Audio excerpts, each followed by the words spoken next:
नमस्कार साथियों, मेरा नाम है अमन और आप देख रहे हैं मिस्टर सर का ये शानदार चैनल जहां पर एनडी की पूरी तैयारी के लिए सारे सब्जेक्ट्स के वीडियो लेक्चर्स अपलोड किए जाएंगे। हाँ, ऑल्दो अभी आपको चैनल पर वीडियो लेक्चर्स कम दिख रहे होंगे क्योंकि हमारा चैनल नया है, बट आई प्रॉमिस कि 5 जनवरी से पहले आपको साइंस और सोशल साइंस के लेक्चर्स भी अपलोड करना हम लोग स्टार्ट कर देंगे। So if you are new to this channel, do subscribe ताकि आप इन्हीं तरह की इंफॉर्मेटिव वीडियो से रूबरू हो सकें। चलिए शुरू करते हैं। तो आज का हमारा जो टॉपिक डिस्कशन का होने वाला है वो होने वाला है सब्जेक्ट वर्ब एग्रीमेंट। अगेन आपके ये जो सब्जेक्ट है, सॉरी ये जो टॉपिक है, ये आपके एग्जामिनेशन पॉइंट ऑफ व्यू से और स्पोकन इंग्लिश के पॉइंट ऑफ व्यू से भी बहुत इंपॉर्टेंट है। सो ये बहुत ज़रूरी है कि आप इस टॉपिक पर ध्यान लगाएं और पूरे फोकस से पढ़ें।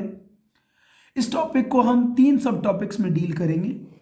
तो 3 सब टॉपिक्स में डील करेंगे वो ये होगा कि सब्जेक्ट वर्ब एग्रीमेंट क्या है, सब्जेक्ट वर्ब एग्रीमेंट क्यों है, और सब्जेक्ट वर्ब एग्रीमेंट होता कैसे है, क्या, क्यों और कैसे। तो चलिए लेट्स एक्चुअली बिगिन। अब देखिए, सब्जेक्ट वर्ब एग्रीमेंट सबसे पहले होता क्या है, इसी से हम लोग शुरुआत कर लेते हैं। तो देखिए, सब्जेक्ट वर्ब एग्रीमेंट कहने का मतलब ये है कि आपका जो सब्जेक्ट है, जैसे आपका यहाँ पे नाम सजेस्ट कर रहा है कि सब्जेक्ट वर्ब एग्रीमेंट, यानी जो आपका सब्जेक्ट होना चाहिए। मैं इस इंक को थोड़ा सा और पतला कर लेता हूँ, इतना ये चलेगा। हाँ, सब्जेक्ट और वर्ब जो हैं वो एक साथ अग्री करने चाहिए। इनके बीच जो एग्रीमेंट साइन होता है उसी को हम लोग सब्जेक्ट वर्ब एग्रीमेंट कहते हैं। ये एग्रीमेंट होता क्यों है? आप इमेजिन कीजिए कि मैं एक व्हीकल बना रहा हूँ, एक ऑटोमोबाइल बना रहा हूँ, और उसमें मैं क्या करूँ कि जितने भी मोटर बाइक्स होते हैं मैं उनका इंजन लगा दूँ और टंकी लगा दूँ। उसके बाद मैं साइकिल का हैंडल लगा दूँ। उसके बाद मैं क्या करूँ कि मैं ट्रक का उसमें चक्का लगा दूँ। देखने में हमारी कितनी अनोखी गाड़ी लगेगी, लेकिन उसको चलाना संभव नहीं है क्योंकि आपका जो इम्बैलेंस क्रिएट हो रहा है, ठीक है, उसके बॉडी के डिफरेंट पार्ट्स के बीच में, उसके कारण क्या होगा कि हमारा हम बैलेंस नहीं बना पाएंगे और उसके कारण आपका एक्सीडेंट होना एकदम तय है। वैसे मैं चाहता नहीं हूँ कि आपका एक्सीडेंट हो, मैं जस्ट एक आपको एग्जाम्पल दे रहा हूँ। तो इसीलिए हमारा जब भी हम सेंटेंस फॉर्मेशन करते हैं, सेंटेंस फॉर्मेशन करते हैं, तो उसमें हमको ये इस बात का ध्यान रखना होता है कि हमारा सब्जेक्ट जो है और वर्ब जो है ये दोनों एक दूसरे के साथ एग्री कर रहे हैं। मतलब ये अगर मान लीजिए ये सिंगुलर है, तो ये अगर सब्जेक्ट सिंगुलर है तो हमारा वर्ब भी सिंगुलर होना चाहिए, और अगर हमारा सब्जेक्ट प्लूरल है तो वर्ब भी हमारा प्लूरल होना चाहिए। तभी हमारे सेंटेंस में बैलेंस क्रिएट होता है, और उसी बैलेंस को हम क्रिएट करते हैं किसके थ्रू? सब्जेक्ट वर्ब एग्रीमेंट के थ्रू। और इसीलिए हमारा एग्रीमेंट किया जाता है। क्यों? क्योंकि हमें बैलेंस बनाना है। आपकी पूरी की पूरी लाइफ क्या है? बैलेंस पर टिकी हुई है। आगे है, अब ये होता कैसे है। अब सब्जेक्ट वर्ब एग्रीमेंट होता कैसे है, इसके लिए आपको कुछ इसके यूसेज पढ़ने होंगे कि हम कब कब कैसे कैसे इनको यूज करते हैं। तो आपको देखने होंगे सब्जेक्ट और वर्ब के डिफरेंट यूसेज। तो चलिए, हमारा बेसिकली जो रूल नंबर 1 है या फिर जो यूज नंबर 1 है वो, उसमें मैं आपको एग्जाम्पल से ही शुरू करना चाहूँगा। और एग्जाम्पल से शुरू करने का मेरा तात्पर्य क्यों है ये आप देखते ही समझ आएंगे। जैसे मैं सेंटेंस शुरू करूँ, bread and butter is essential, bread and butter is essential for one's existence। या फिर होता है time and tide waits for none, time and tide waits for none. अब देखिए, यहां पर सबसे बड़ी बात यह है कि आपने, ये है आपका सब्जेक्ट नंबर 1 और ये है आपका सब्जेक्ट नंबर 2। ये है S1 सब्जेक्ट नंबर 1 और ये है सब्जेक्ट नंबर 2। उसी तरह सेकंड सेंटेंस में भी ये है आपका सब्जेक्ट नंबर 1, ये है आपका subject number 2। But although number of subjects आपके मोर देन 1 है, लेकिन यहाँ पे हमारा जो हमने हेल्पिंग वर्ब यूज किया है वो क्या है? सिंगुलर है। देखिए मैं फिर से बता रहा हूँ, सब्जेक्ट वर्ब एग्रीमेंट का मतलब क्या होता है कि अगर आपका सब्जेक्ट सिंगुलर तो वर्ब भी सिंगुलर होना चाहिए, और अगर सब्जेक्ट प्लूरल हो जा रहा है तो हमारा वर्ब भी प्लूरल हो जाना चाहिए। लेकिन यहाँ पे देखिए S1 और S2 हमारे दो सब्जेक्ट्स हैं, इसका मतलब हमारा हेल्पिंग वर्ब प्लूरल होना चाहिए, लेकिन ये है सिंगुलर, और ये सेंटेंस भी क्या है, एकदम करेक्ट है। उसी तरह time and tide waits for none, ये सेंटेंस भी आपका करेक्ट है, एक्चुअली एक आपका ईडियम एंड फ्रेजेज है।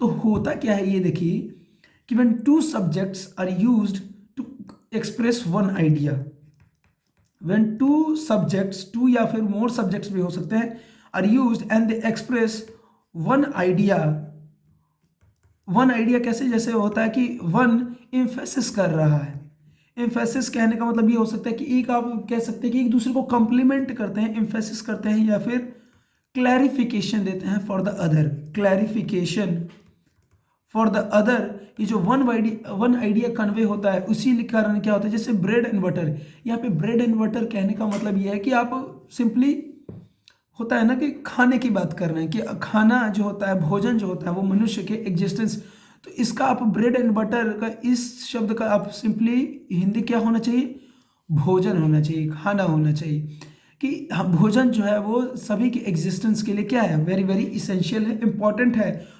एंड सिंस ये दोनों सब्जेक्ट्स मिलकर एक मीनिंग कन्वे कर रहे हैं, दैट्स वाई ये जो आपका इस तरह के जितने भी सब्जेक्ट्स होंगे, मोर देन वन सब्जेक्ट, ये आपके सिंगुलर वर्ब के साथ चलेंगे, और यही आपका रूल नंबर 1 होता है। रूल नंबर 2 ये कहता है कि आपका जब भी हम प्लूरल नाउन का यूज करें, प्लूरल नाउन का यूज करें, लेकिन ये जो प्लूरल नाउन है हमारा शो करे some specific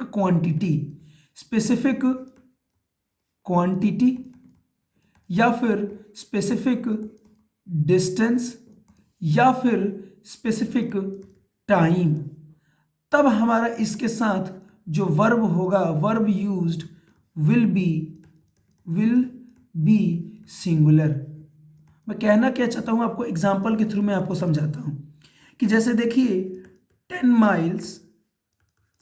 miles for a marathon runner is a piece of cake, जैसे जो मैराथन रनर होते हैं वो बहुत लंबी लंबी डिस्टेंसेस दौड़ते हैं, तो उनके लिए 10 माइल्स 10 मील क्या है, बहुत ही छोटा डिस्टेंस है। अब यहाँ पे ये जो 10 माइल्स है, ये आपको एज अ प्लूरल सब्जेक्ट ना यूज होके, है तो ये प्लूरल है, 10 माइल्स है, माइल्स लग गया, प्लूरल है आपका, लेकिन यहाँ पे हम एक खास दूरी को दर्शा रहे हैं, और इसीलिए आपका ये जो 10 माइल्स है, this will take singular verb with it, 10 miles for a marathon runner is a piece of cake. बहुत ही आसानी से वो लोग दौड़ सकते हैं। आप ये कहिए कि 10 डेज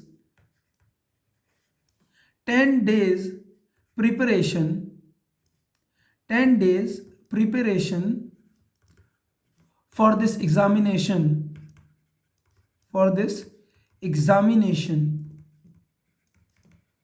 is not enough. आपको पता है कि आप जो एनडीए की तैयारी कर रहे हैं उसके लिए 10 दिन में कोई खास तैयारी हो नहीं सकती, 10 दिन छोड़िए, 10 दिन की तैयारी हो ही नहीं सकती।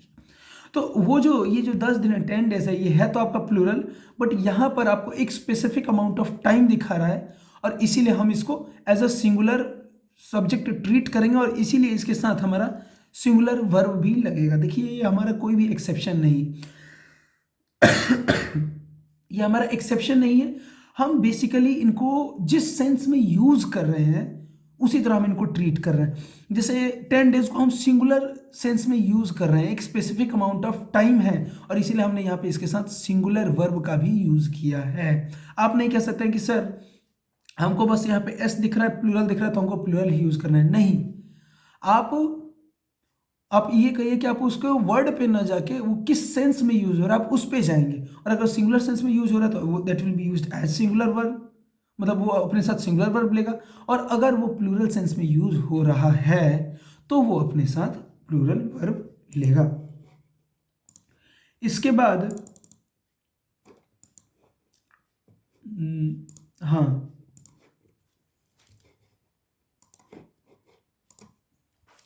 इसके बाद है हमारा 3 नंबर जो रूल है वो है ईदर और नीदर नॉर का। ईदर और नीदर नॉर का। और ये बड़ा ही स्पेसिफिक केस होता है और इस पे बहुत बार ऐसे आपके प्रीवियस ईयर्स में एग्जाम भी आए हैं। इसका मतलब क्या होता है कि आप देखिए, जब भी आप इसका केस नंबर 1 ये निकल कर आता है कि जब भी हम मतलब ईदर और नीदर नॉर से, जैसे ईदर ही और शी, तो इस तरह से हम जब भी यूज करें कि when two singular subjects are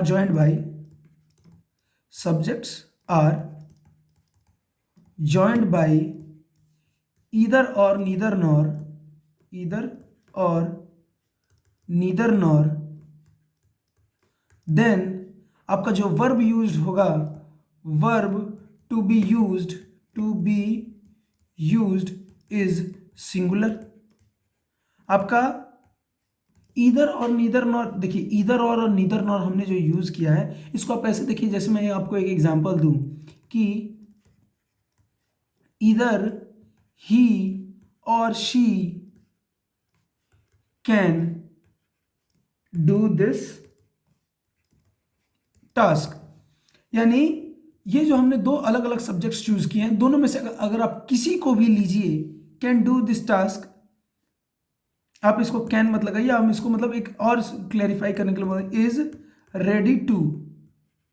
is ready to अगर मैं यहाँ पे लगा दूं तो अब यहाँ पे ज़्यादा आपको क्लैरिफाई होगा कि मैं बात किस चीज़ की करना चाहता था। देखिए ईदर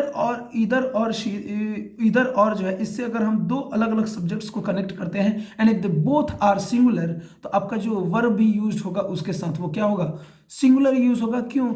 ईदर और का मतलब ये होता है कि आप 2 जो अलग अलग सब्जेक्ट्स ले रहे हैं उन दोनों में से आप किसी एक को भी चूज करें, कि मतलब दोनों में से किसी एक को ही चूज करना होता है। तो इधर ही और शी, यानी दोनों में से आप किसी भी आदमी को लीजिए, आपका काम हो जाएगा। और इसीलिए हमने यहाँ पे सिंगुलर वर्ब का यूज किया है। उसी तरह नीदर और नॉर वाला भी कर सकते हैं कि neither he nor she will, चाहे neither he nor she disobeys her senior, his और हर सीनियर। तो वहां पे क्या होगा कि डिसओबेज आपने किया, तो डिसओबेज में मतलब क्या हुआ, डिसओबेज आपका जो अपने वर्ब 5 यूज किया, ये आपका सिंगुलर फॉर्म होता है वर्ब का। कोई भी वर्ब जो होता है वो बाय डिफॉल्ट अपने प्लूरल फॉर्म में होता है। तो अगर मैं कहूँ ईट, तो ईट आपका बाय डिफॉल्ट प्लूरल फॉर्म में है। आपको इसको अगर सिंगुलर बनाना है तो आपको इसको करना होगा ईट्स करना होगा। अगर ड्रिंक है तो drink by default plural verb है, आपको इसको सिंगुलर करना है तो ड्रिंक्स करना होगा। तो ये चीज आपको ध्यान में रखनी होगी। तो इसलिए हमने क्या किया कि neither he nor she डिसओबेज the seniors. तो डिसओबेज हमने क्यों लगाई, ये आपका singular form of the verb है, क्योंकि नीदर और नॉर दोनों में से आप इनसे जब भी आपके 2 सब्जेक्ट्स कनेक्टेड होते हैं और दोनों के दोनों अगर सिंगुलर है तो आपका वर्ब भी सिंगुलर ही यूज होता है। इसी का जो हमारा सेकंड सेगमेंट आता है, सेकंड सेगमेंट में होता ही है कि अगर आप जो 2 सब्जेक्ट्स को ज्वाइन कर रहे हैं ईदर और या नीदर नॉर से, if they are of different numbers, if they are of different numbers, तो उस केस में क्या होता है, जब वो अगर डिफरेंट नंबर्स के होते हैं तब उस केस में क्या होता है कि जो प्लूरल सब्जेक्ट होता है हमारा, plural subject will be placed second and the verb will be according to the plural subject. Verb will be according to plural subject कहने का मतलब क्या है कि मतलब हमारा वर्ब भी क्या होना चाहिए, प्लूरल होना चाहिए। बस मैं इतना ही कहना चाहता हूँ कि हमारा वर्ब भी जो होना चाहिए वो कैसा होना चाहिए, प्लूरल होना चाहिए। तो अब जब वर्ब प्लूरल होने की बात कही, जैसे अगर मैं बोलूँ कि इधर ही और his family members, family members. अब देखिए इधर और से हमने दो अलग अलग सब्जेक्ट्स को कनेक्ट किया, लेकिन हमारा जो प्लूरल वाला था वो हमारा सेकंड आया, सिंगुलर वाला फर्स्ट आया। तो अब यहाँ पे हमारा जो वर्ब यूज होगा वो भी सिंगुलर होगा। तो इधर ही और his family members are coming today, are coming today. इधर और से सिंगुलर और प्लूरल जब भी दोनों कनेक्ट किए जाएं, दोनों ज्वाइन किए जाएं, तो plural verb will be placed second, और प्लूरल वर्ब आपका सेकंड प्लेस हो गया तो आपका जो सब्जेक्ट सॉरी प्लूरल सब्जेक्ट हो गया वो सेकंड प्लेस हो गया, तो वर्ब भी क्या होगा, प्लूरल आपका हो जाएगा, आर आप वहां पर लगा देंगे। चलिए नेक्स्ट है आपका रूल ऑफ, सॉरी मैं फिर से इधर, और rule of each and every, rule of each and every. मैं इसको इरेज करके फिर से करता हूं, just a minute.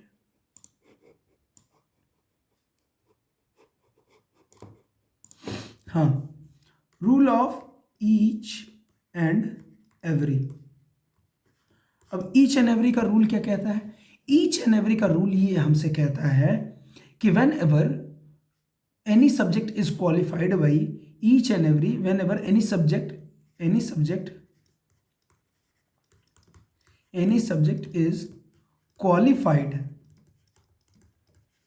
By each और एवरी, मतलब अगर दोनों में से किसी भी शब्द से, हमारा किसी भी प्रीपोजिशन से आपका जो सब्जेक्ट है वो क्वालिफाई हो जा रहा है, then the subject will be considered singular, subject will be considered singular, and verb to be used is also singular। आपने क्या किया, ईच एंड एवरी से क्वालिफाई किया। अब देखिए यहां पे एक और केस बनता है, जैसे अगर मैं बोलूं कि each boy of this class was present today। Each लगाया बॉय के साथ, बॉय भी अपने सिंगुलर फॉर्म में यूज हुआ है, और इसलिए हमने यहाँ पे वर ना लगा के वॉज लगाया है, क्योंकि जैसे हमने ईच लगाया आपका सब्जेक्ट जो है ऑटोमेटिकली सिंगुलर ट्रीट किया जाएगा, तो उसके साथ सिंगुलर वर्ब भी आएगा। अब देखिए यहाँ पे एक सेकंड केस जो बनता है वो जो थोड़ा सा कंफ्यूजन है, लेकिन आप इसको ध्यान से देखेंगे तो आपको समझ में आ जाएगा, और वो ये है, each boy and each girl of this class was or या were present today। अब देखिए हमने ईच बॉय लगाया, ये भी सिंगुलर, ईच गर्ल लगाया, ये भी सिंगुलर, लेकिन यहाँ पे बीच में है एंड, तो हमारा ये क्या सिंगुलर होना चाहिए कि प्लूरल होना चाहिए? इस केस में भी आपका जो ये सब्जेक्ट होगा वो भी सिंगुलर ट्रीट होगा, वर का यूज हम नहीं करेंगे, यहाँ भी आपका वाज का यूज एकदम करेक्ट होगा। यानी आपका ईच एंड एवरी से, सबसे पहली चीज कि ईच एंड एवरी से अगर कोई सब्जेक्ट क्वालिफाई हो रहा है सिंगुलर कंसीडर किया जाएगा। उसके बाद यदि दो सब्जेक्ट्स भी अगर ईच या फिर एवरी से कनेक्ट किए जा रहे हैं और उनके बीच में एंड भी लगा हुआ है, then also they will be considered singular। Example आपके सामने है कि each boy and each girl of this class was present today। Next पे चलते हैं।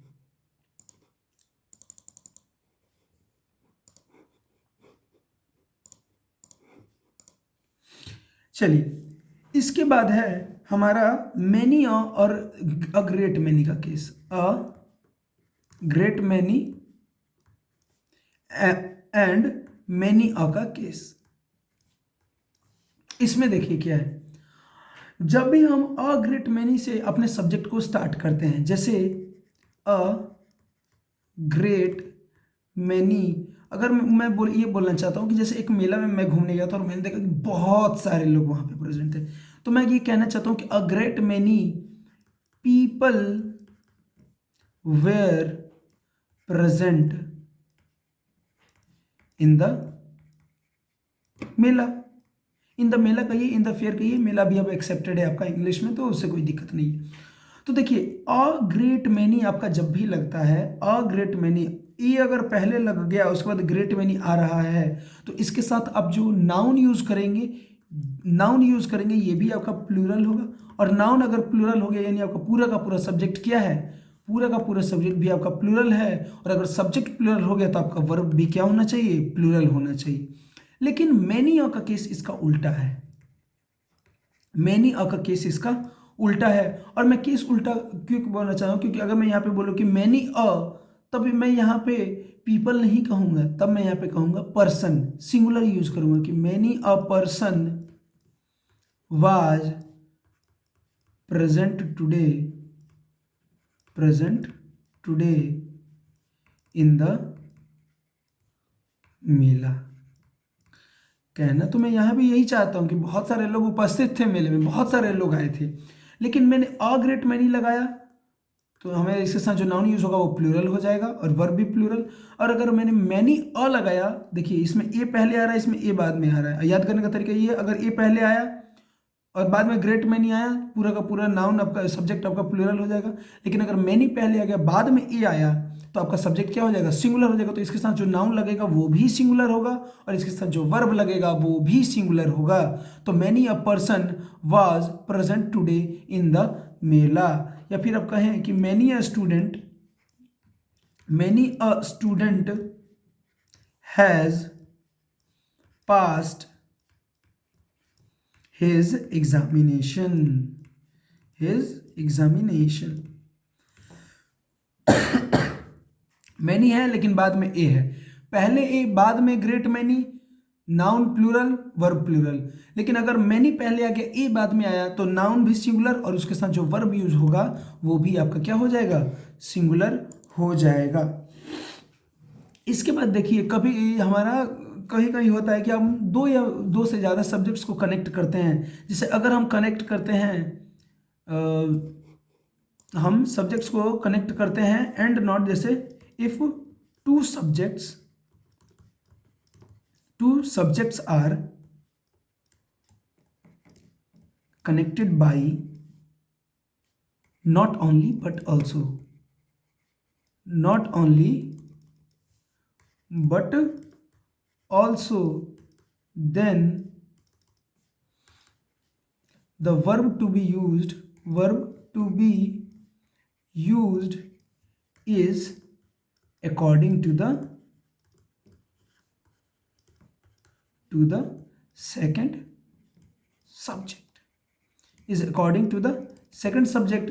मैं कहना क्या चाहता हूं, आप एग्जांपल से इसको देखिए कि not only he but also his family members have joined the party। Not only he singular है, जो आपने बट ऑल्सो के बाद यूज किया वो प्लूरल है। तो अब यहाँ पर क्या हो रहा है कि आपका जो सेकंड सब्जेक्ट है उसके हिसाब से हमें वर्ब को यहाँ पर यूज करना है। नॉट ओनली बट ऑल्सो में जब भी आपका दो subject not only but also से कनेक्टेड हैं, आपका जो वर्ब होगा वो that will be used according to the second subject. Second subject singular है तो singular verb, second subject plural है तो प्लूरल वर्ब हो जाएगा। लेकिन अब आपके कुछ वर्ड्स हैं और इसमें नॉट ओनली बट ऑल्सो से एकदम विपरीत केस होता है कि जैसे two subjects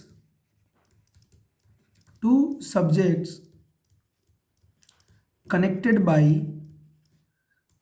like as well as in addition to और क्या होता है, हाँ एंड नॉट बिसाइड्स। तो जब भी आपके जो सब्जेक्ट्स होते हैं two subjects they are connected by like as well as in addition to and not besides, ये सारे जब कुछ शब्द होते हैं देन इन दैट केस आपका जो सब्जेक्ट होगा वर्ब होगा, verb will B according to the first subject, according to the first subject। कहने का मतलब क्या है, आप इसको एग्जाम्पल से समझिए। जैसे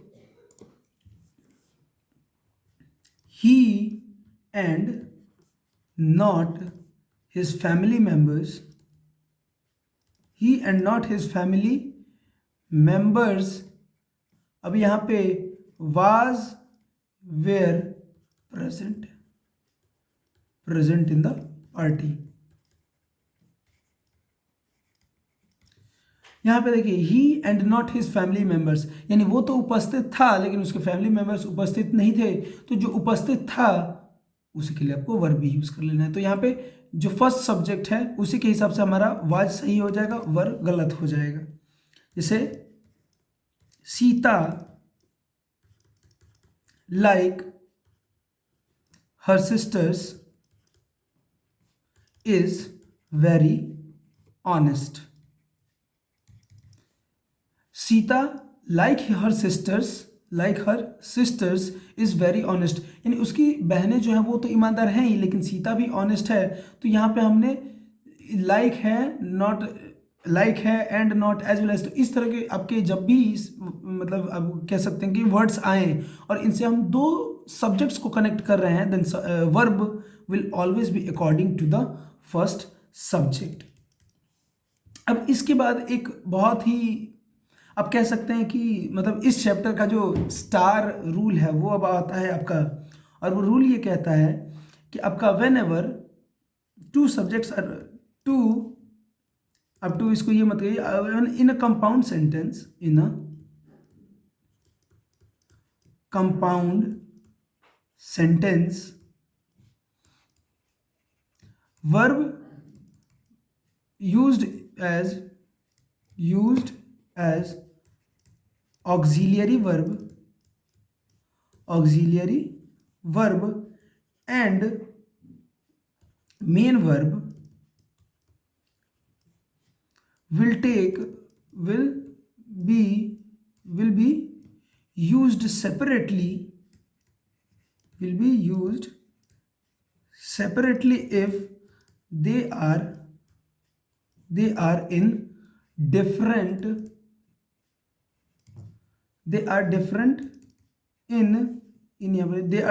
in number, या फिर फॉर्म आप कहिए, या फिर आप कहिए वॉइस।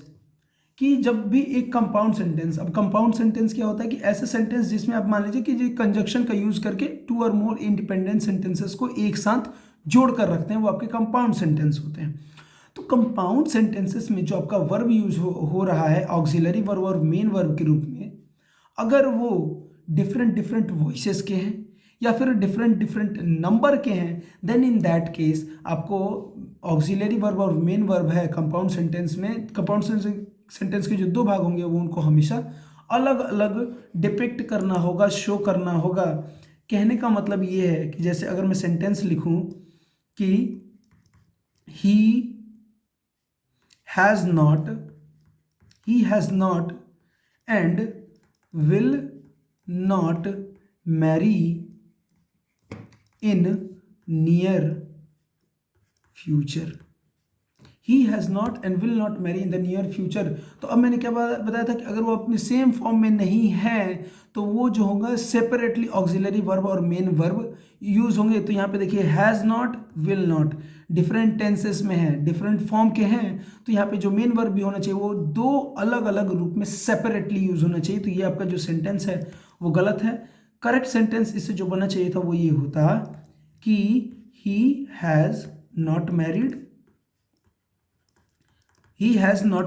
आपने इस सेंटेंस को कंप्लीट कर दिया, और तब इसके बाद आप करते कि and will not marry in the near future, will not marry in the near future। तो यहाँ पे हुआ क्या कि आपका जो डिफरेंट फॉर्म में आपके वर्ब थे, तो जैसे ही वो अगर सेम फॉर्म में होते कोई दिक्कत नहीं था, लेकिन डिफरेंट फॉर्म में है तो इनके साथ जो मेन वर्ब यूज होना चाहिए था वो भी डिफरेंट फॉर्म में होना चाहिए था, क्योंकि हैज़ क्या है, हैज़ है आपका प्रेजेंट परफेक्ट टेंस और उसमें आपका वर्ब वन तो कभी भी यूज़ नहीं होता है। परफेक्ट टेंस चाहे किसी भी टेंस में हो वो आपका वर्ब थ्री ही लेता है, इसलिए हमने सेंटेंस को करेक्ट करने के लिए he has not married and will not marry in the near future, दोनों में जो मेन वर्ब था उसको सेपरेटली यूज किया, and now your sentence is perfectly fine. इसके बाद साथ में एक और आपको एग्जांपल दूं कि I have not and will not cheat on somebody.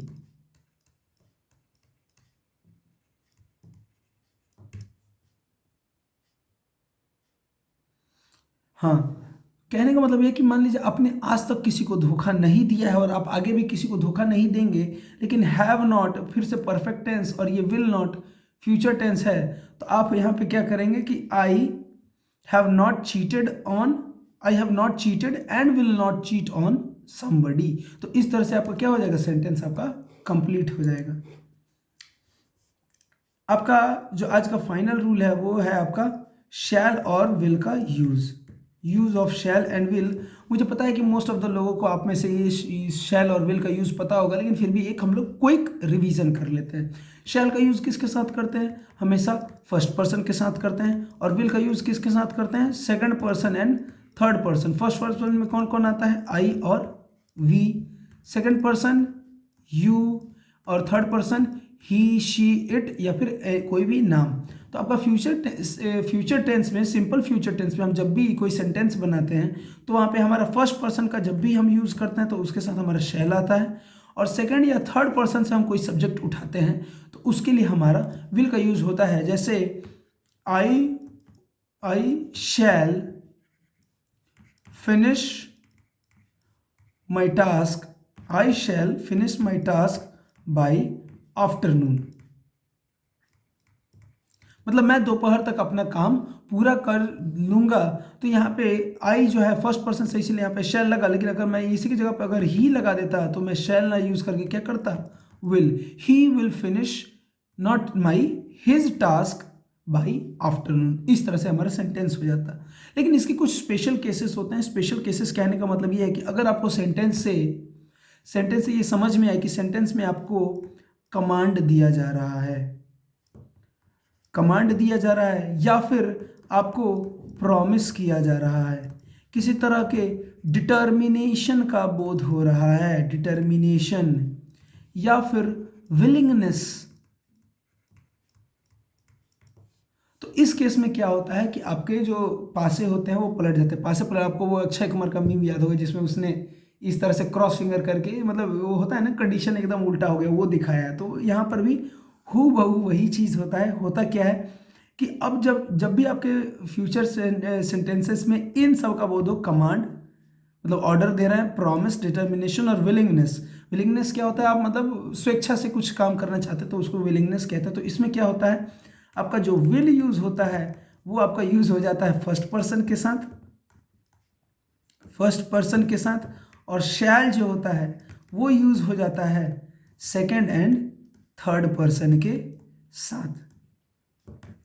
यही है हमारा मतलब विल और शैल का स्पेशल केसेस का। Otherwise shall generally first person, will second और थर्ड पर्सन के साथ। तो चलिए, इसी के साथ हमारा आज का वीडियो यहीं पर समाप्त किया जाएगा। अगर आपने यहाँ तक देख लिया है, that means you are a serious aspirant, और आप फ्यूचर में अगर ऐसे ही वीडियोस चाहते हैं then do subscribe to our channel. अगर आपको लगा कि ये वीडियो आपके टाइम जो आपने इस वीडियो में दिया उसके लिए वर्थ इट था, then do like and share this video with your friends.